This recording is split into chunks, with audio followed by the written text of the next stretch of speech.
Morning మ్యాగజైన్కి స్వాగతం. ప్రముఖ దినపత్రికలో వస్తున్న వార్తలు వెనక జరుగుతున్న పరిణామాలు చూద్దాం.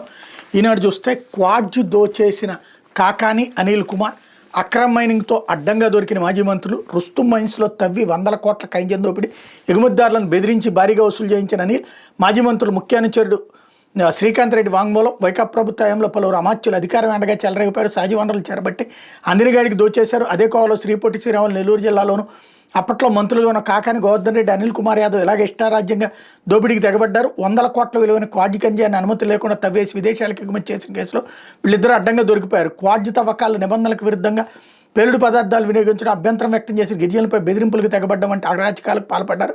అనిల్ కుమార్ యాదవ్ క్వాడ్జ్ అక్రమ రవాణా ఎగుమతులతో పాటు ఇతర ఎగుమతిదారులు బెదిరించి టన్నుకు 7,000 నుంచి 10,000 వరకు మామూలు వసూలు చేయించారు. కాకాని అనిల్ కుమార్ యాదవ్ల వ్యాపార ఆర్థిక వ్యవహారంలో కీలక పాత్రధారి వారితో కలిసి ఈ దందాలో పాలు పంచుకున్న ముఖ్య అనుచరుడు బెడదవోలు శ్రీకాంత్ రెడ్డి పోలీసులకు ఇచ్చిన వాంగ్మూలంలో ఈ మొత్తం కొట్టను బయటపెట్టారు. పొదలకూరు మండలం తాడిపర్తి సమీపంలో రుస్తుం మైన్స్ క్వాడ్జ్ అక్రమ తవ్వకాలపై గనుల శాఖ ఉప సంచాలకుడు బాలాజీ నాయక్ ఇచ్చిన ఫిర్యాదు మేరకు ఫిబ్రవరి 16న కేసు నమోదైంది. కాకాంతో పాటు తూర్పు రాయలసీమ పట్టభద్రుల ఎమ్మెల్సీ ఎన్నికల వైకాపా అభ్యర్థిగా పోటీ చేసిన పేర్నాటి శ్యాంప్రసాద్ రెడ్డి, ఆ పార్టీ నేతలు వాకాటి శివారెడ్డి, శ్రీనివాసరెడ్డి సహా మరికొందరు నిందితులుగా చేర్చారు. A4గా ఉన్న కాకాన్ సాయి ఇప్పటి వరకు 6 అరెస్ట్ అయ్యారు. A12గా ఉన్న శ్రీకాంత్ రెడ్డిని సోమవారం హైదరాబాద్లో అరెస్ట్ చేశారన్నటువంటి వార్తని హైలైట్ చేశారు. ఖచ్చితంగా మైనింగ్ జరిగింది, డబ్బులు తినినే ఉంటారు, తినకుండా ఉంటారు అని చెప్తే అంతకంటే అమాయకత్వం ఉండదు. మైనింగ్ అంటేనే దోచుకోవడం, మైనింగ్ అంటేనే దాచుకోవడం. ప్రభుత్వం ద్వారా ప్రభుత్వమే మైన్స్ తవ్వి ఎందుకు అమ్మదో ఎవరికి తెలియదు. ఈ వార్త రాయడంలో తప్పు లేదు, ఇది హైలైట్ చేయడంలో కూడా తప్పు లేదు. కాకపోతే సమస్య ఏంటంటే ఇప్పుడేం జరుగుతోంది? ఇప్పుడేమన్నా ప్రభుత్వానికి డబ్బులు వస్తున్నాయా? మొన్న ఈనాడు జ్యోతిలే కదా రాసింది, అక్కడ ఉన్నటువంటి గనులన్నీ కూడా బెదిరిస్తున్నారు, అక్కడ గనులోళ్ళు తిరగబడ్డారు కదా, 1,00,000 మంది దాకా పనిచేసే కూలీలు రాష్ట్రం వదిలి వెళ్ళిపోయారు కదా. ఇప్పుడు కేవలం లంచాలు ఇచ్చే వాళ్ళకి, లేదంటే వీళ్ళతో కుమ్మక్క అయ్యేటటువంటి వాళ్ళకే ఇస్తున్నారు కదా. మరి ఇంకా అందులో పబ్లిక్ ఏం చూడాలి? ఏ నాయకుడైనా గనుల్లో తినకుండా ఉన్నాడా ఇంతవరకు? అంటే ఏది ఉండదు. కాకపోతే ఇప్పుడు ఇది హైలైట్ చేశారు. అప్పట్లో ఎరపతినేని కేసు సిబిఐ దర్యాప్తుకి ఆదేశించింది కోర్టు, అయినా సరే మధ్యలో ఆగిపోయింది దర్యాప్తు. అది మైనింగే కదా. ఎవరికి ఎక్కడ దమ్ముంటే అక్కడ మైనింగ్ చేస్తున్నారు, ఎవరి పాలనలో వాళ్ళు మైనింగ్ చేస్తున్నారు. 5 రూపాయలు ప్రభుత్వానికి ఇస్తారు, 95 రూపాయలు తింటారు. 5 రూపాయలు ప్రభుత్వానికి ఇస్తారు, 95 రూపాయలు తింటారు. ఇందులో అధికారులు ఒక 10 రూపాయలు అధినాయకత్తులకే ఇస్తారంటే ఇచ్చేటటువంటి ఏదో బల్క్ అమౌంట్లది ప్లాన్ చేస్తారు. ఖచ్చితంగా వీళ్ళు తింటారు, గ్యారంటీ. సమస్యలా ఇప్పుడు ఆపుతుంటే ఆ ముక్కకి ఒక అర్థం ఉంటుంది. లెక్కరైనా ఇసుకైనా మైనింగ్ అయినా అరెస్టులు చేయడం అనేటటువంటిది కరెక్ట్. కానీ సమస్య ఏంటంటే మనం ఆ తప్పు చెయ్యకుండా యాక్షన్ తీసుకున్నప్పుడు నిజాయితీ ఉంటుంది, పబ్లిక్లో విశ్వసనీయత ఉంటుంది. మనం దానికి 4 తప్పు చేస్తూ వాళ్ళని దొంగలని చూపెడితే వాల్యూ ఉండదేమో ఆలోచించుకోవాల్సి. లేకపోతే అభిశంసనే చిచ్చు రేపిందా? ధన్కడ్ రాజీనామాపై అనేక ప్రశ్నలు. 2027లో పదవి విరమణ చేస్తానన్న కొద్ది రోజుల్లోని రాజీనామా. సోమవారం సాయంత్రం బీఎస్సీ సమావేశానికి హాజరు కాని నడ్డా, రిజిజు బలవంతపు రాజీనామా అన్న కాంగ్రెస్. ఉపరాష్ట్రపతిగా ఇంకా 2 ఏళ్ల పదవి కాలం ఉన్నప్పటికీ రాజీనామా చేస్తూ జగదీప్ ధన్కడ్ తీసుకున్న అనూహ్య నిర్ణయం దేశ రాజకీయాల్లో సంచలనం రేపుతుంది. అనారోగ్య కారణాలతోనే రాజీనామా చేసినట్టు ఆయన పేర్కొన్నప్పటికీ విపక్షాలు వ్యక్తం చేస్తున్న అనుమానాలతో మరి ఇంకేమైనా కారణాలు ఉన్నాయనే ప్రశ్నలు తలెత్తున్నాయి. వ్యవహారంపై అధికార కూటమి నేతలు పెద్దగా స్పందించలేదు. ప్రతిపక్షాలు మాత్రం దీని వెనక ఏదో ఉందన్నట్టున్నాయి. ఇప్పటివరకైతే అసలు కారణం ఏంటనేది ధన్కడ్కే తెలిసిన అభిప్రాయపడుతున్నాయి. ఇది ఖచ్చితంగా బలవంతపు రాజీనామా అని కాంగ్రెస్ వ్యాఖ్యానించి ధన్కడ్ రాజీనామాకు 5 కారణాలు ప్రచారంలో ఉన్నాయి. అందులో ఒకటి జస్టిస్ యశ్వంత్ వర్మ అభిశంసన కోసం అధికార పక్షం ప్రమేయం లేకుండా కేవలం ప్రతిపక్షాలు ఇచ్చిన నోటీసునే పరిగణలోకి తీసుకోవడం, విహెచ్పి కార్యక్రమంలో వివాదాస్పద వ్యాఖ్యలు చేసిన అలహాబాద్ హైకోర్టు న్యాయమూర్తి అభిశంసనకు అధికార పక్షం అంగీకరించకపోయినా ప్రతిపక్షాలు ఏదైతే తీసుకొచ్చినటువంటి తీర్మానానికి సంబంధించినటువంటి అంశం ఇక్కడ మరొకటి, ఏదైతే దానికి సంబంధించినటువంటి ఇష్యూను కూడా ఇక్కడ హైలైట్ చేశారు. ఈ రెండిటి ఇచ్చిన నోటీస్ గురించి సభలో ప్రస్తావించి దానిపై సంతకాలను ధృవీకరించుకున్న తర్వాత ముందుకెళ్తానని ప్రకటించడం, రూల్ 267 కింద ఆపరేషన్ సింధూర్ పహల్గాం ఉదంతాలపై రాజ్యసభలో ప్రతిపక్ష నేత ఖర్గే మాట్లాడేందుకు ఎక్కువ అవకాశం ఇవ్వడం, సభలో తాను చెప్పింది రికార్డులోకి వెళ్తుంది తప్పితే మీరు మాట్లాడింది కాదని రాజ్యసభ పక్ష నేత జేపీ నడ్డా చేసిన వ్యాఖ్యలు సభాపతి గౌరవాన్ని తగ్గించేలా ఉన్నందున దానిపై చర్చించడానికి సాయంత్రం సమావేశం ఏర్పాటు చేస్తే దానికి నడ్డా కానీ పార్లమెంటరీ వ్యవహారాల మంత్రి కిరణ్ రిజిజు కానీ రాకపోవడం, న్యాయ వ్యవస్థ పనితీరు దాని అధికారపరి జవాబుదారీతనం పట్ల ఇటీవల కాలంలో తరచూ ఆయన చేసిన వ్యాఖ్యలు ప్రభుత్వానికి ఇబ్బంది కలిగించడం, ఈ నెల 20వ తేదీన ఆయన ఆప్ కన్వీనర్ ఢిల్లీ మాజీ ముఖ్యమంత్రి అరవింద్ కేజ్రీవాల్కి అపాయింట్మెంట్ ఇచ్చి మాట్లాడటం, కేజ్రీవాల్తో ఆయన పంచుకున్న భావాలు అధికార పక్షానికి నచ్చకపోవడం, సోమవారం సాయంత్రం 4:30 గంటలకు రాజ్యసభ వీఎస్ సమావేశం జరిగింది. దీనికి రాజ్యసభ పక్ష నేత జేపీ నడ్డా, పార్లమెంటరీ వ్యవహారాల మంత్రి కిరణ్ రిజిజు హాజరు కాలేదు. ఇది ధన్ఖడ్కి మనస్తాపం కలిగించిందని సమాచారం. దీంతోపాటు సభలో కాంగ్రెస్ పక్ష నేత మల్లికార్జున్ ఖర్గే సుదీర్ఘంగా మాట్లాడుతున్న అధ్యక్ష స్థానంలో ఉన్న ధన్ఖడ్ ఆయన వారించకపోవడం అధికార పక్షం కిరుకు కారణమైందని చెప్తున్నారు. దీనికి సభానాయకుడు హోదాలో జేపీ నడ్డా సమాధానం ఇస్తున్న సమయంలో కాంగ్రెస్ సభ్యులు అడ్డుపట్టడంతో ఆయన ఆవేశంగా ఏది రికార్డులోకి వెళ్ళదు, నేను ఏది చెప్తే అది వెళ్తుంది, అది మీరు తెలుసుకోవాలని చేసిన వ్యాఖ్యలు సభలో పెద్దగా కలకలం రేపకపోయినా ఆ తర్వాత అవి సభాధ్యక్షుడి అధికారాలను ప్రశ్నించేలా ఉన్న ఆయన భావన ప్రతిపక్షాల నుంచి వ్యక్తమైంది. దానిపై చర్చించడానికి సాయంత్రం 4:30 గంటలకు ధన్ఖడ్ సమావేశం ఏర్పాటు చేస్తే దానికి నడ్డా రిజిజు రాలేదు. దాంతో ధన్ఖడ్ మనస్తాపం చెంది అవమానానికి గురైనట్టు భావించి రాజీనామా చేసినట్టు ప్రచారం జరుగుతుంది. దాని సభలో అధ్యక్ష స్థానాన్ని నియంత్రించినట్టు వచ్చిన ఆరోపణలు నడ్డా ఖండించారు. అలాగే ముందస్తుగా నిర్ణయించుకున్న కార్యక్రమాలు ఉండటం వల్ల తాను రిజిజు బీఎస్సీకి వెళ్ళలేకపోయినట్టు చెప్పారు. 2047 ఆగస్టులో 27 పదవి విరమణ చేస్తాను ఇటీవల జేఎన్యూలో జరిగిన కార్యక్రమం ధన్ఖడ్ పేర్కొన్నారు. కానీ అనూహ్యంగా కొద్ది రోజులను వైదొలిగారు.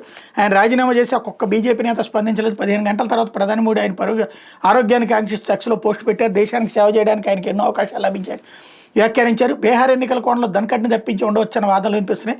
తదుపరి ఉపరాష్ట్రపతిగా నితీష్ నియమించి బీహార్లో తమ పార్టీ ముఖ్యమంత్రి అభ్యర్థి ఎన్నికలు వెళ్లాలని బీజేపీ అధిష్టానం భావిస్తుందని సమాచారం. నితీష్ను ఉపరాష్ట్రపతి చేయడం బీహార్కి మంచిదని బీజేపీ ఎమ్మెల్యే ఒకరు వ్యాఖ్యానించడం గమనార్హం అన్నటువంటి వార్తని హైలైట్ చేశారు. అన్నీ ఊహలే, ఎవడి కోపం అంటే బీజేపీకి వ్యతిరేకంగా ఉండే వాళ్ళ వ్యాఖ్యలన్నిటి ఇక్కడ రాసుకొచ్చారు. అంతకు మించి ఏం లేదు. లేకపోతే కోసేస్తాం, నరికేస్తాం అంటే చేతులు కట్టుకుని కూర్చోం. వైకాపా వాళ్ళ తాటాకు చెప్పులకు బెదిరే వాళ్ళు ఎవరు లేరు. ఇక్కడ సినిమాలు చేస్తున్నాను నన్ను విమర్శిస్తారా, వాళ్ళలా నాకు పత్రికలు, టీవీలు, సిమెంట్ ఫ్యాక్టరీలు, బెనామీ వ్యాపారాలు లేవు అంటూ ఉప ముఖ్యమంత్రి పవన్ కళ్యాణ్ మండిపాడు. పాప ఆయన పెట్టిన కార్యక్రమం ఏమో సినిమా ప్రమోషన్, వీళ్ళేమో వీళ్ళ రాజకీయాలకు వాడుకున్నారు. దానివల్ల ఆ సినిమాకి సంబంధించిన వివాదాలు క్రియేట్ అవ్వడం తప్పించి ఏమీ లేదు. ఇంకోటి కోసేస్తాం, నరికేస్తాం అంటే సహించమంటే ఇంతకుముందు ఈయన అనలేదా? పేకల పిసికేస్తా, నా కొడకల్లారా రెండురా చూసుకుందామని ఈయన అనలేదా?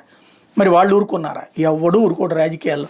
కాకపోతే ఏంటంటే పవన్ కళ్యాణ్ స్టేట్మెంట్ని కాస్త హైలైట్ చేసి వైసీపీని డ్యామేజ్ చేయడానికి ఉపయోగపడుతుంది అన్నటువంటి వీళ్ళిద్దరి మధ్యన శత్రుత్వం ఆల్రెడీ తెలిసింది. లేకపోతే కాలువలకి నీటిని విడుదల చేయండి, ఆగస్టు 20లోగా బర్లీ పొగాకు కొనుగోలు పూర్తి చేయాలి, ఆగస్టు 15లోగా మామిడి రైతులకి చెల్లింపులు చేయాలి, అపార్ట్మెంట్ మూల ముంగేటికే మొబైల్ రైతు బజార్, వ్యవసాయ అనుబంధ రంగాల సమీక్షలో సీఎం చంద్రబాబు రాష్ట్రంలోని అన్ని కాలువల ద్వారా సాగు అవసరాలు నీటిని విడుదల చేయాలని చివరాయి కట్టు వరకు అందేలా చూడాలని జర్వన్ శాఖ అధికారులు సీఎం చంద్రబాబు ఆదేశించారు. నాగార్జున సాగర్ కుడికాలకు నీటిని విడుదల చేయండి, కాలువల్లో పూడికి దించి ప్రవాహాలకు అంతరాయం లేకుండా చూడాలి, సాగునీటి సంఘాల ప్రతినిధితో వర్చువల్ సమావేశాలు నిర్వహిస్తామని చెప్పారన్నటువంటి వార్తను హైలైట్ చేశారు. ఇది ఒక రొటీన్ కార్యక్రమం. దీనికి చంద్రబాబు నాయుడు చెప్పాల్సిన పని ఏం లేదు. అది ఇరిగేషన్ డిపార్ట్మెంట్ ఆటోమేటిక్గా చేస్తే మరి ఇరిగేషన్ మంత్రి నిమ్మల రామానాయుడు చేసే పని అయినా అదే. దాన్ని ఇక్కడ హైలైట్ అంటే ఇది ఇక్కడ పాజిటివ్ ఇమేజ్ క్రియేట్ చేయాలి, అక్కడ జగన్కి వ్యతిరేక ఇమేజ్ క్రియేట్ చేయాలి. ఇదే వీళ్ళ స్టైల్ ఆఫ్ జర్నలిజంకి సంబంధించినటువంటి అంశం. లేకపోతే వైకుంఠం క్యూ కాంప్లెక్స్ 3 నిర్మాణంపై కమిటీ, తిరుమలకు ప్రతిరోజు 80,000 మందికి పైగా భక్తులు వస్తున్న పరిస్థితుల్లో వైకుంఠం 3వ క్యూ కాంప్లెక్స్ 3 నిర్మాణంపై అధ్యయనానికి నిపుణుల కమిటీ నియమిస్తామని తిరుమల తిరుపతి దేవస్థానం ఈవో శ్యామలరావు చెప్పారు. తిరుమల అన్నమయ్య భవనంలో మంగళవారం తిరుమల తిరుపతి దేవస్థానం ధర్మకర్తల మండలి సమావేశం నిర్వహించారు. అనంతరం చైర్మన్ బీఆర్ నాయుడుతో కలిసి బోర్డు నిర్ణయాలు శ్యామలరావు వెల్లడించారు. కళ్యాణకట్టకు రోజు 30,000 మందికి పైగా వస్తున్నందున మెరుగైన సౌకర్యాల కల్పన ప్రణాళిక రూపొందిస్తాం, అలిపిరి శ్రీవారి మెట్టు నడక మార్గాలు, భక్తులకు మౌలిక వస్తువులు కల్పిస్తాం, వైద్యులు, ఐటీ అనుభవజ్ఞులు, వృత్తి నిపుణులను శ్రీవారి సేవకులుగా ఎంపిక చేసి శిక్షణ ఇస్తాం, సైబర్ నేరాలు అడ్డుకట్టకు సైబర్ సెక్యూరిటీ ల్యాబ్ను నెలకొల్పుతామని ఇవో చెప్పారన్నటువంటి వార్తని హైలైట్ చేశారు. లేకపోతే విజయవాడ, విశాఖ మెట్రో ప్రాజెక్టు కేంద్ర నిధులతో చేపట్టిన అమరావతి పనులు పూర్తిగా సహకరించాలి. కేంద్ర మంత్రి తెలుగుదేశం పార్టీ ఎంపీల వినతి. ఆంధ్రప్రదేశ్ చెందిన పలు పట్టణ ప్రాజెక్టులపై తెలుగుదేశం పార్టీ ఎంపీలు మంగళవారం ఇక్కడ కేంద్ర పట్టణాభివృద్ధి శాఖ మంత్రి మనోహర్ లాల్ ఖట్టన కలిశారు. కేంద్ర మంత్రి Rammohan Naidu, Telugu Desam party parliamentary party నాయకులు లావు శ్రీకృష్ణదేవరాయల నేతృత్వంలో ఎంపీలంతా కేంద్ర మంత్రి కలిసి వినతిపత్రం సమర్పించారన్నటువంటి వార్తని హైలైట్ చేశారు. భారతదేశంలో ఎక్కడైనా కేంద్ర ప్రభుత్వం డబ్బులతో మెట్రోకి అడ్డం పూర్తయిందా? పీపీపీ కింద కడతారు హైదరాబాద్లో టైప్లో, పబ్లిక్ ప్రైవేట్ పార్టిసిపేషన్ కిందన. అంతే తప్పించి ప్రభుత్వం, కేంద్ర ప్రభుత్వం కట్టదు. ఇప్పుడు పూర్తయితే చంద్రబాబు గారికి క్రెడిట్, ఫెయిల్ అయితే బీజేపీ, అంటే అవ్వకపోతే కనుక అదిగో బీజేపీ వాళ్ళని అడిగాం అని చివరిలో బీజేపీ మీదకు దోసేస్తారు. ఇదంతా కూడా. లేకపోతే ఎంఐఎస్ కింద మామిడి సేకరణకు కేంద్రం ఆదేశం. 1,62,500 టన్నుల కొనుగోలుకి అంగీకారం. మార్కెట్ జోక్య పథకం కింద తోతాపురి మామిడి కొనుగోలు కేంద్రం అంగీకారం తెలిపింది. క్వింటాల్ ధర 1,490 రూపాయలు చొప్పున 1,62,500 మొత్తం ఉత్పత్తిలో 20% సేకరించేందుకు అనుమతి ఇచ్చింది. అమ్మకపు ధర నిర్ణయించిన ధర మధ్య వ్యత్యాసం క్వింటాల్కు 372 కోట్ల రూపాయలు ఉంటుందని, దీన్ని కేంద్ర రాష్ట్ర ప్రభుత్వాలు 50-50 నిష్పత్తిలో భరించాలని పేర్కొంది. రైతులకు డీబీటీ ద్వారా నగదు జమ చేయాలి, ఖాతాల పరిశీలన తర్వాత సంబంధిత మొత్తాన్ని చెల్లిస్తామని పేర్కొంది. కేంద్ర వ్యవసాయ రైతు సంక్షేమ శాఖ డిప్యూటీ కమిషనర్ వినోద్ గిరి రాష్ట్ర ప్రభుత్వానికి లేఖ రాశారు. మామిడి రైతులను ఆదుకోవాలని కోరుతూ జూన్ 21 ముఖ్యమంత్రి చంద్రబాబు ఈ నెల 4, 15, 17 తేదీలు వ్యవసాయ శాఖ రాసిన లేఖలను ఈ సందర్భంగా ఉటంకించారన్నటువంటి వార్తని హైలైట్ చేశారు. కేంద్రం నుంచి 130 కోట్ల రూపాయలు దీనికి ఇవ్వబోతున్నారన్నటువంటి. ఇకపోతే తీరంలో అక్రమ నిర్మాణాల కేసులో నేహారెడ్డి, రోహిత్ రెడ్డి పేర్లు. విశాఖపట్నం జిల్లా భీమిలి తీరంలో సిఆర్జెడ్ నిబంధనల ఉల్లంఘనపై AP coastal zone management authority ఇటీవల భీమిలి కోర్టులో వేసిన కేసులో నేహారెడ్డి, ఆమె భర్త రోహిత్ రెడ్డి పేర్లు తాజాగా వెలుగులోకి వచ్చాయి. తీరంలో ఎలాంటి ఉల్లంఘనలు చేశారో ప్రస్తావిస్తూ మాజీ ఎంపీ విజయసాయిరెడ్డి కుమార్తె నేహారెడ్డి, అవియాన్ రియల్టర్స్ ఎల్ఎల్పి నేహారెడ్డి భర్త రోహిత్ రెడ్డిని బాధ్యులుగా అథారిటీ పేర్కొంది. భీమిలి తీరంలో కొంత ఆస్తిని మొదట విజయసాయిరెడ్డి కుమార్తె కొనుగోలు చేశారు. 21, 23లో వేరువేరు సేల్ డేట్లతో అవియాన్ రియల్టర్స్ పేరుపైకి మార్చారు. సిఆర్జెడ్ నిబంధనలు ఉల్లంఘిస్తూ తీరంలో 10 అడుగుల లోతులో పునాదులు వేసి కాంక్రీట్ నిర్మాణాలు చేపట్టారని వెల్లడించింది. తీరంలో 588 మీటర్ల పొడవును నిర్మించిన పునాదులు పూర్తిగా తొలగించలేదు. ఇప్పటి వరకు తొలగింపునికి 50 లక్షలు ఖర్చు అయింది. మిగిలిన పనులకు 50 లక్షలు అవ్వచ్చు. ఈ ఖర్చును అవియాన్ రియల్టర్స్ ఎల్ఎల్పీ నుంచి వసూలు చేయాలని కోర్టు ఆదేశాలను ఇప్పటి వరకు జీవీఎంసీ ఆ ప్రయత్నం చేయలేదు. ఈ నిర్మాణాలపై జనసేన కార్పొరేటర్ మూర్తి యాదవ్ హైకోర్టులో వేసిన ప్రజా ప్రయోజన వ్యాజ్యంపై నెల 30 విచారణ జరగనుంది. విచారణ సమయానికి నిర్మాణాలు పూర్తిగా తొలగించి పర్యావరణ కేంద్ర కమిటీ నివేదికలు సమర్పించాలన్న ఆదేశాలను, మరోవైపు తీరంలో పర్యావరణానికి జరిగే నష్టం అంచనా వేయడానికి ఏర్పడిన కేంద్ర కమిటీ నెల 25 విశాఖ రానున్నట్టు సమాచారం అన్నట్టు వార్తని హైలైట్ చేశారు. ఇకపోతే సాక్షి ఆడబిడ్డ నిధిని ఇవ్వాలంటే ఆంధ్రాని అమ్మాలి. విజయనగరం సభలో మంత్రి అచ్చెన్నాయుడు స్పష్టీకరణ. మహిళలకు కూటమి సర్కార్ మరోడోక. ఈ స్టేట్మెంట్ ఈనాడు కానీ జ్యోతి కానీ రాయు. ఎందుకంటే పాజిటివ్ అయితేనే రాస్తాం ప్రభుత్వానికి. అదే వైసీపీ ప్రభుత్వంలో అయ్యి ఉంటే కనుక దాన్నే బ్యానర్ హెడ్డింగ్ పెడతారు. ఇప్పుడు ప్రతిపక్ష పేపర్ కాబట్టి సాక్షి వీళ్ళు రాశారు. అప్పుడు వీళ్ళ మంత్రులు ఏమన్నా వివాదాస్పద వ్యాఖ్యలు చేశారు, వీళ్ళు డౌన్ ప్లే చేసి ఉండేవాళ్ళు. ఇప్పుడు మన దరిద్రం ఏంటంటే ఆంధ్రాకి పట్టిందల్లా 2 పార్టీలకు అనుగుణంగా పత్రికలు తప్పించి నిజమైన వార్తలు రాయడం కాదు. అన్నీ చదువుకుని అందులో ఏది ప్రజలకు పనికొచ్చేదో ఏది కాదో జనం డిసైడ్ చేసుకోవాల్సి తప్పించి పేపర్లను నమ్మేటటువంటి పరిస్థితుల్లో జనం లేరు. ఇక్కడ నాడు ఇంటింటికి తిరిగారు, బాండ్లు రాసిచ్చారు, సూపర్ స్కిల్ కింద మేనిఫెస్టోలో కూడా పెట్టారు. తొలి ఏడాది 32,400 కోట్లు ఎగ్గొట్టారు. ఈ ఏడాదైనా ఇస్తారని ఆశగా ఎదురు చూస్తుంటే ఆంధ్ర నమ్మితే తప్ప ఇవ్వలేమని చేతులు ఎత్తేశారు. ఆడబిడ్డ నిధి కింద ఈ 13 నెలల్లో మహిళలు కోల్పోయింది 35,100 కోట్లు. ఆంధ్ర మహిళా లోకాన్ని దారుణంగా దగా చేసిన చంద్రబాబు ప్రభుత్వం ఏరు దాటాక తెప్ప తగలేసినట్టు ఇప్పుడు మోసపూరిత ప్రకటనలా. మరి ఎన్నికలప్పుడు తెలియదా ఆంధ్ర నమ్మాలని? ఎన్నికలకు ఏడాది ముందు నుంచే బాబు గ్యారంటీ అంటూ కరపత్రాలు అన్నీ క్యాలిక్యులేషన్ చేసి ఎంత ఖర్చు అవుతుందో తెలుసుకునే మాట ఇస్తున్నాం. లోకేష్ ప్రగల్భాలు అమలు చేయకపోతే కాలర్ పట్టుకోవచ్చు అంటూ ప్రజలు నమ్మించడానికి విశ్వ ప్రయత్నాలు. మంత్రి వ్యాఖ్యలు, కూటమి ప్రభుత్వ తీర్పై బగ్గుమంటున్న మహిళలు. టీడీపీ అధికారంలోకి వచ్చాక మహాశక్తి కింద 5 కార్యక్రమాలు అమలు చేస్తాం. 19 నుంచి 59 ఏళ్ల మధ్య మహిళలందరికీ ఒక్కొక్కరికి నెలకు 1,500 రూపాయలు చొప్పున ఏడాదికి 15,000. ఇంట్లో ఎంతమంది మహిళలు ఉంటే అందరికీ అందజేస్తాం. 2024 మార్చి 13 టీడీపీ కలలకు రెక్కలు నినాదంతో వెబ్ పోర్టల్లో పేర్ల నమోదు కార్యక్రమం ప్రారంభం సందర్భంగా చంద్రబాబు నాయుడు అలాగే ఆడవాళ్ళకు నెలకు 1,500 హామీని అమలు చేయాలంటే ఆంధ్రాని నమ్మాలి, అంత డబ్బు అవసరం ఉంది, ఏం చేయాలి, పథకం ఎలా అమలు చేయాలని ఆలోచన చేస్తూ చంద్రబాబు ముందుకెళ్తున్నారంటూ ఏరు దాటాక అచ్చన్న ఇప్పుడు స్టేట్మెంట్ ఇచ్చారన్నట్టు వార్తని హైలైట్ చేశారు. లేకపోతే తాగునీరు తాకట్టు అంటూ మంచినీటి పథకాల నిర్మాణానికి నిధుల కోసం జలజీవన్ వాటర్ సప్లై కార్పొరేషన్ ఏర్పాటు.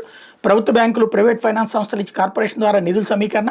మంత్రివర్గం తీసుకున్న నిర్ణయానికి అనుగుణంగా ఉత్తర్వులు జారీ. రుణం చెల్లింపులకు బల్క్గా నీటి అమ్మకంతో నిధులు రాబట్టుకునేలా కార్పొరేషన్ ప్రణాళికను సిద్ధం చేసుకోవాలి వెల్లడి. పంచాయతీలు, పట్టణాలు, పరిశ్రమల తాగునీటి అవసరాలకు నీటిని అందించే ప్రధాన సంస్థగా కార్పొరేషన్. అంటే కార్పొరేషన్ ద్వారా పంచాయతీలు, పట్టణాలు బల్క్గా నీటి కొనుగోలు. స్థానిక సంస్థలు ఆ నీటిని సరఫరా చేసే ప్రజల నుండే ఛార్జీలు వసూలుకి వీలు అంటూ టోటల్గా 10,000 కోట్ల రూపాయల అప్పు తీసుకుని జనాల్ని ముంచబోతున్నారు. ఇక ఇప్పటికే పంపుకి ప్రతిదానికి ఛార్జీలు వసూలు చేస్తారు. ఇప్పుడు కరెంటు ఛార్జీలు పెరిగినట్టు ఇక పైన నీళ్ళ ఛార్జీలు కూడా పెంచుతూ ఉంటారా, లేదంటే దానికి కూడా ట్రూ అప్ ఛార్జీలు లాగా వేస్తారా చూడాల్సినటువంటి అవసరం ఉంది. ఇవైతే అయ్యా ఎస్ అనేదే లే. ప్రజారోగ్య శాఖలో కీలక కాంట్రాక్ట్ అప్పగించడానికి అగ్రిమెంట్పై సంతకానికి నిరాకరణ. 3,000 కోట్ల విలువైన కాంట్రాక్ట్ అడ్డగోలుగా అప్పగించడానికి ససేమిరా.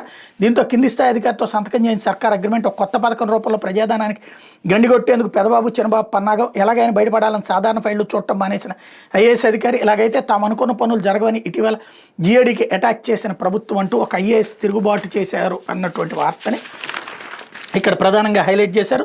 తస్మదీయులను తన్ని తరిమేయడం, అస్మదీయులు బంధువర్గాలకు అడ్డగోలుగా కాంట్రాక్టులు కట్టబెట్టడం, తద్వారా ప్రజాధనాన్ని దోచుకోవడానికి తెగబడుతున్న పెదబాబు చిన్నబాబులు తీర్పు ఐఏఎస్లోని వ్యతిరేకత మొదలైంది.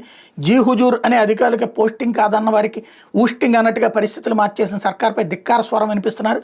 ఇప్పటికే పలువురు ఐపీఎస్లు రాష్ట్రానికి భయచెప్పి కేంద్ర సర్వీసులకు వెళ్ళగా యువ ఐపీఎస్ సర్వీస్కే రాజీనామా చేసిన విషయం తెలిసిందే. ఇప్పుడు ఐఏఎస్ అధికారులు అదే బాటలో పయనిస్తున్నారు. ప్రభుత్వ అడ్డగోలు విధానాలతో అంటకాగితే భవిష్యత్తులో ఇబ్బందులు తలెత్తాయని భావించిన యుఐఏఎస్ ఏకంగా సహాయ నిరాకరణ చేయడంతో ఆయన ఏ పోస్టింగ్ లేకుండా ఇటీవల జేడీకి అటాచ్ చేసి ప్రభుత్వ పెద్దలు కక్ష సాధించారు. జనవరిలో ప్రజారోగ్య శాఖలో విభాగానికి యుఐఏఎస్ని అధిపతిగా నియమించారు. ఇతను గత ప్రభుత్వంలో ఆర్థిక శాఖతో పాటు జిల్లా కలెక్టర్గా విజయవంతంగా పనిచేశారు. ఈయన ప్రజారోగ్య శాఖలో బాధ్యతలు స్వీకరించిన నాటికి 3,000 కోట్ల విలువ చేసి అత్యవసర సేవల కాంట్రాక్ట్ అస్మదీయుడికి కట్టబెట్టి నిధులు కొలగొట్టడానికి పెదబాబు చిన్నబాబు రంగం సిద్ధం చేశారు. అడ్డగోలుగా రూపొందించిన టెండర్ మార్గదర్శకాలపై ప్రారంభంలోనే ఆ యుఐఏఎస్ అసహనం వ్యక్తం చేశారు. అనంతరం టెండర్ ప్రక్రియలో నిర్వహించిన సమావేశాలను అంటిముట్టనట్టుగా ఉన్నారు. అయితే ముందే పక్కా ప్రణాళికతో మార్గదర్శకాలు రూపొందించి తాము అనుకుంటున్న సంస్థకి ప్రభుత్వం దిగ్విజయంగా కాంట్రాక్ట్ కట్టబెట్టింది. 5 ఏళ్లకు 3,000 కోట్ల రూపాయలు విలువ చేసే కాంట్రాక్ట్ ఇది. చేసిన పనికి బిల్లులు ప్రాసెస్ చేయడం, ఫైన్లు వేయడం సహా మొత్తం కాంట్రాక్ట్ పర్యవేక్షణ బాధ్యతలన్నీ ఆ యుఐఏఎస్ విభాగం కిందకి వస్తాయి. ఈ నేపథ్యంలో నిబంధనల ప్రకారం టెండర్ ప్రక్రియ ముగిశాక ఎంపిక చేసిన కాంట్రాక్ట్ సంస్థతో చేసుకునే అగ్రిమెంట్పై విభాగాధిపతి సంతకం చేయాలి. గతంలో విభాగాధిపతులుగా పనిచేసిన ఐఏఎస్ల అగ్రిమెంట్పై సంతకాలు చేస్తూ వచ్చారు. ప్రస్తుతం యుఐఏఎస్ అధికారి అగ్రిమెంట్పై సంతకం చేయడానికి ససేమిరా అనేశారు. పైనుంచి వచ్చిన ఒత్తిడికి తలొగ్గలేదు. దీంతో కింది స్థాయి అధికారితో సంతకం చేయించి ప్రభుత్వం అగ్రిమెంట్తో ముగించింది. వాస్తవానికి ఐఏఎస్ బాధ్యతలు స్వీకరించిన నాటికి విభాగంలో మంత్రుల సిఫార్సుతో తిష్టవేసిన అధికారులు పెద్ద ఎత్తున అవినీతి దందా చేశారు. ప్రక్షాళనలో భాగంగా అవినీతి అధికారులు బయటకు పంపడానికి వీలైన పరిస్థితిలో ఉండడంతో ఇష్టంగానే ఆ స్థానంలో కొనసాగుతూ వచ్చారు. ఇదిలా ఉండగా పేద ప్రజల ఆరోగ్య భద్రతను గండికొడుతూ మరో కొత్త పథకాన్ని ప్రభుత్వం తేవాలని నిర్ణయించింది. ఈ పథకంలో భాగంగా 1,000 కోట్ల ప్రజాధనాన్ని ప్రైవేట్ కంపెనీలు మళ్ళీ తమ జేబులు నింపుకోవాలని పెద్దలు వివరచన చేశారని ఆరోపణలు ఉన్నాయి. గత ఏడాది నుంచే పథకాన్ని రూపొందించడంపై ప్రజారోగ్య శాఖలో కసరత్తు నడుస్తోంది. గడిచిన 2 నెలల్లో మార్గదర్శకాలు ఖరారు చేసి ప్రభుత్వానికి ప్రతిపాదనలు వెళ్ళడం, ఆమోదం లభిస్తే టెండర్ పిలిచే దశకు పురోగతి చేరుకుంది. దీంతో ఇక్కడి నుంచి ఎలాగైనా బయటపడాలనే ఉద్దేశంతో ఉన్న అధికారి సాధారణ పరిపాలన అంశాలను పూర్తిగా పట్టించుకోవడం మానేశారు.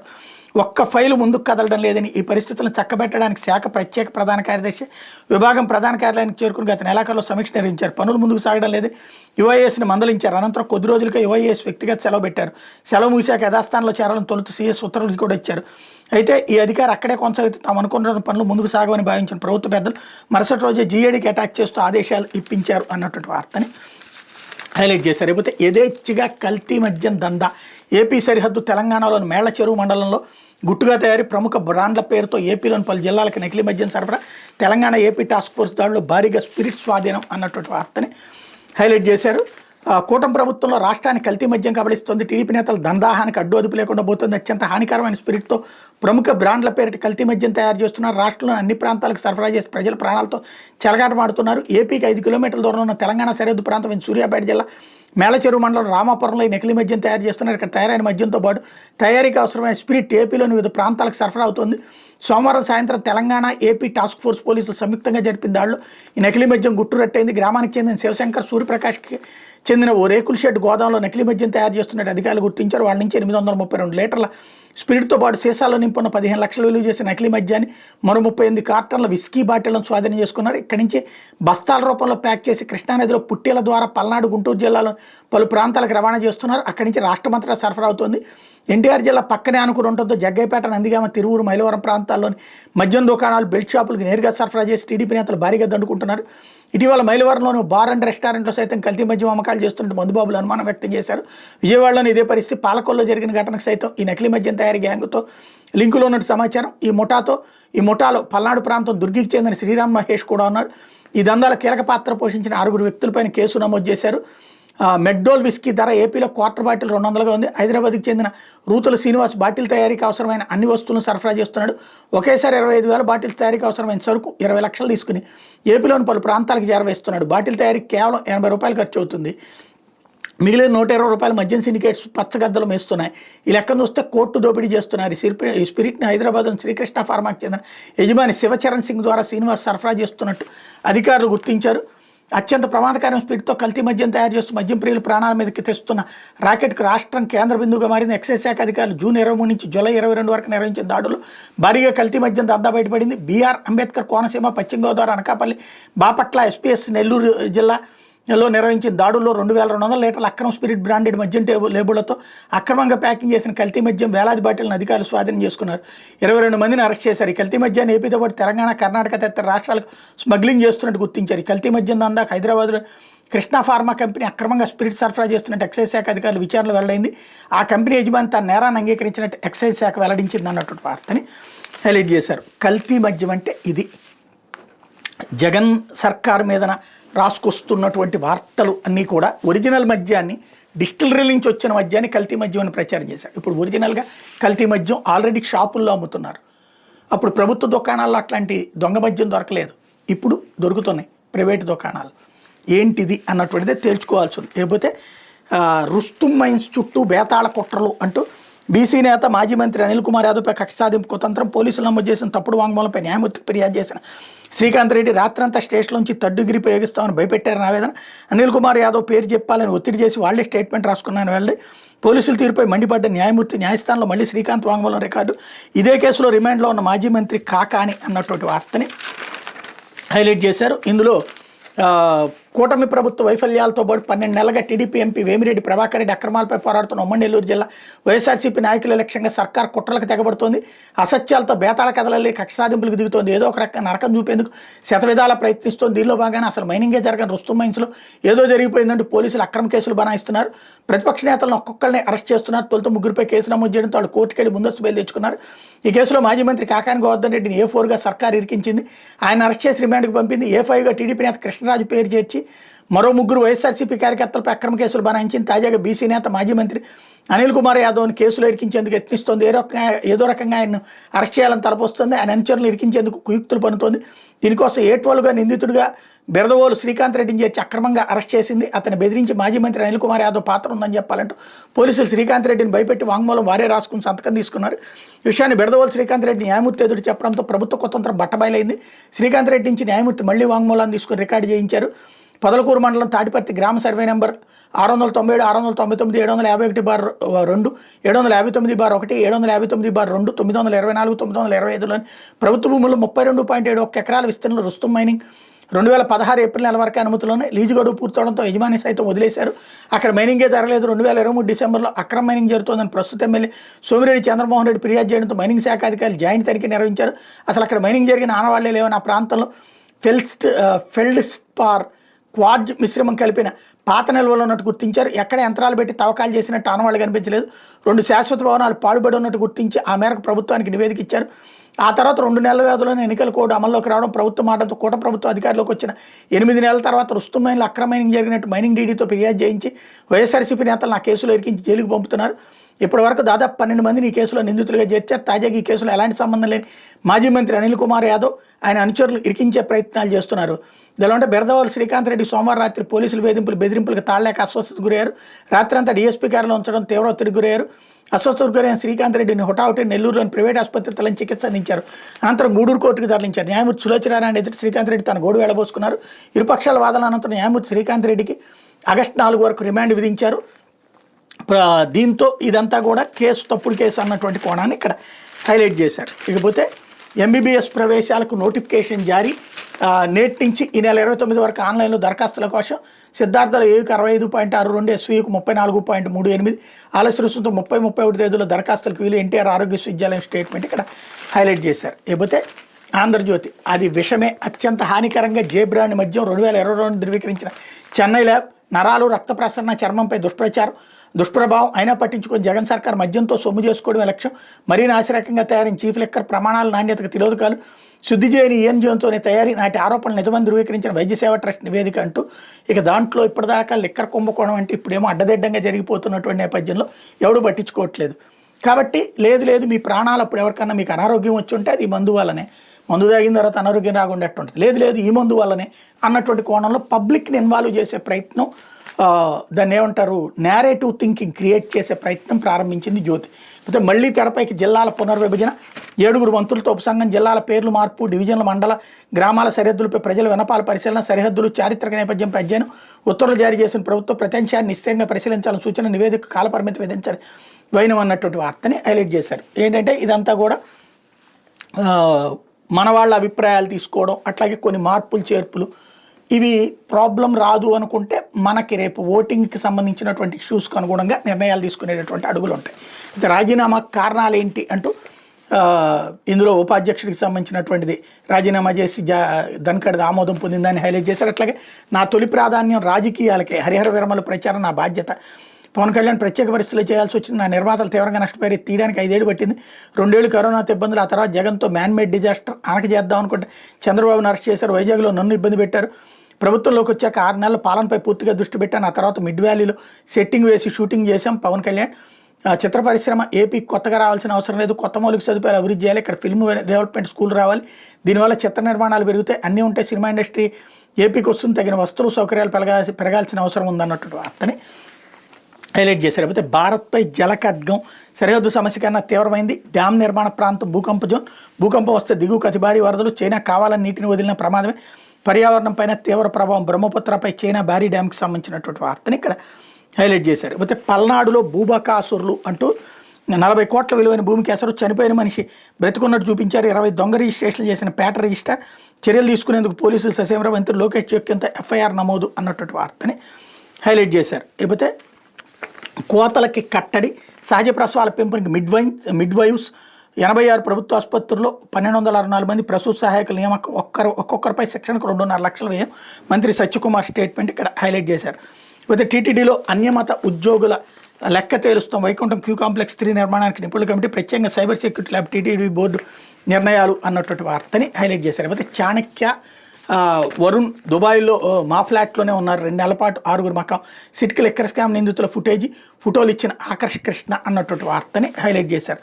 అయితే మిథున్కి ఇంటి భోజనం 2 పూటలు ఒకేసారి తీసుకెళ్ళడానికి కోర్టు అనుమతి, ప్రత్యేక సెల్ సహాయకుడు, టేబుల్, పెన్ను, పేపర్లు, పత్రికలు, TV, mineral water, cooler, commode, మందులు ఏర్పాటు చేయాలి, ఫ్యామిలీతో న్యాయవాదులతో వారానికి 3 చొప్పున ములాఖతులు, తీర్పును వెలువరించిన ఏసీబీ కోర్టు అన్నటువంటి వార్తని హైలైట్ చేశారు. అయితే మద్యం ఓ కల్పిత కేసు, నా వ్యక్తిత్వాన్ని హననం చేస్తున్న న్యాయాధికారి ముందు ధనుంజయ రెడ్డి వాదన, మద్యం కుంభకోణం కేసు అనేది ఒక కల్పిత కేసు, ఈ విషయాన్ని నేను ఖచ్చితంగా చెప్తున్నా, ఈ కేసులో పత్రికలకు లీకులు ఇచ్చి సిట్ అధికారులు వ్యక్తిత్వ హననానికి పాల్పడుతున్నారు, నా కుటుంబం బయట తిరగడానికి భయపడుతుందని మాజీ ఐఏఎస్ అధికారి కే ధనుంజయ రెడ్డి ఏసీబీ కోర్టు వాదన వినిపించారన్నటువంటి వార్తని హైలైట్ చేశారు. అయితే కోర్టు హాల్లో చెవిరెడ్డి కంటతడి అంటూ న్యాయాధికారికి వాదన వినిపిస్తూ భావోద్వేగం, తన తండ్రి మద్యం వ్యాపారం చేశాను, బాగా డబ్బులు వస్తాయన్న, తాను ఆ వ్యాపారం చేయలేదని వెల్లడి అన్నటువంటి వార్తని హైలైట్ చేశారు. ఇది దినపత్రికలో వచ్చినటువంటి వార్తలు వెనక జరుగుతున్న పరిణామాలు.